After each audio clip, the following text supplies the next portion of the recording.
I'm Rib, and in this video we're going to be making a beanbag, and you can follow along too, with these very simple instructions. It's literally a bag with beans in it. To make the beanbag we're going to need some fabric, and I've chosen green and purple, nice contrasting colours. We're going to need a zip, some thread, which I've got cream in to match the zip, and of course a whole load of beans. These ones happen to be inside a stocking, which means that it'll act as an inner liner and it makes it easy to remove and insert. This piece of fabric I have is about 160 centimeters long and about just over a meter wide. I only need 80 centimeters on the length, so we'll go ahead and mark that out, which is just here.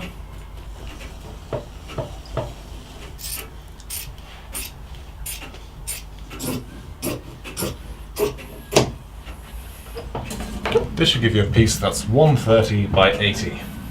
I have a 6 cubic litre bag of beans here, and the fabric should be just big enough so that it'll wrap around when you have the two halves and still have enough room for a little bit of movement and expansion.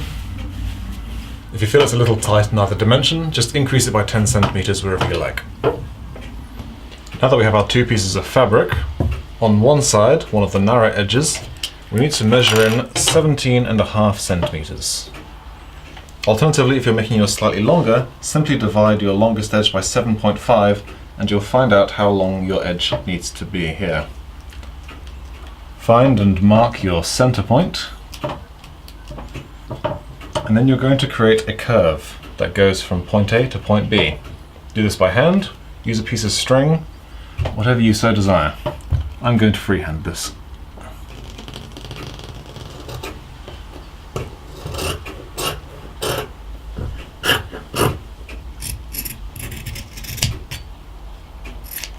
Make sure you cut the fabric once it's folded in half, so that when you put it out, you have a perfectly symmetrical curve. Cut the same curve into your other piece of fabric. If you're feeling brave, you can cut them both at the same time, or just redraw the same curve, or cut around your previous curve, like I'm doing. Because it's a beanbag, you don't have to worry about being too crazily accurate, unless you wish to be. It's almost time to get the sewing machine out, but first I advise you pin your edges. You're going to want to stitch up the two sides and the curved edge, but leave the straight edge open. That's where the zip's going to go and where the beanbag will be insertable and removable.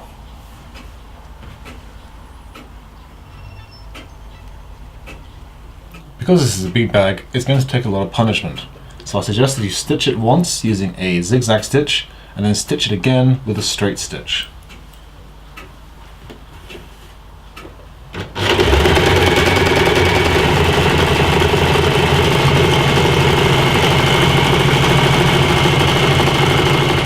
Once you've double stitched your case, go ahead and fold it so that you've got your two half pieces like so. And we're going to run the zip along this stretch. Why? Because that will give the beanbag a high back. And remember that the zip needs to be on the inside, not the outside. Otherwise, it'll be inaccessible when it's the right way around.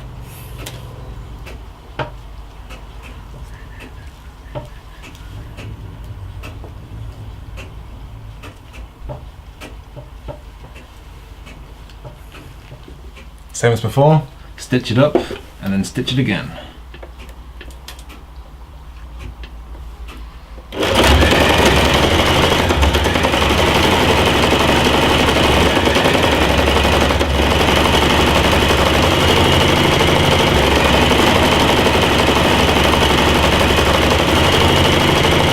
And now for the moment of truth. Turn your bag the right way around, grab your stocking full of beans, pile them in.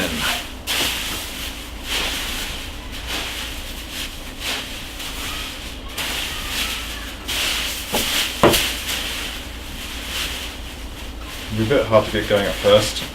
Once you get a critical mass of beans in there, it will just slip away.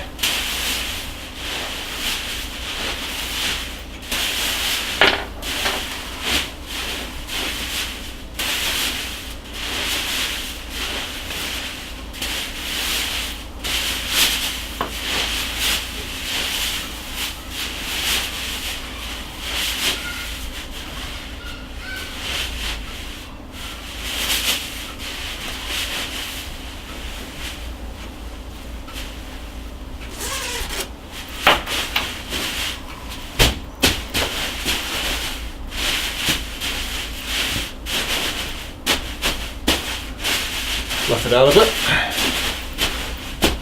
There, that's what I'm talking about. Now if you don't like green, boom, gonna move for some purple. It's purple.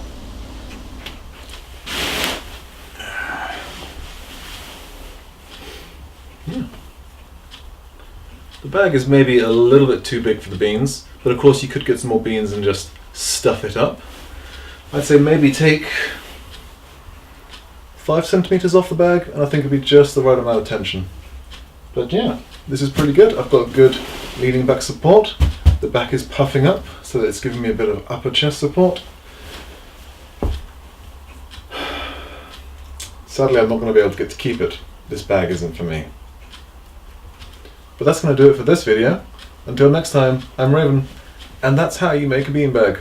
It's just a bit of cloth you stitch together and put beans into.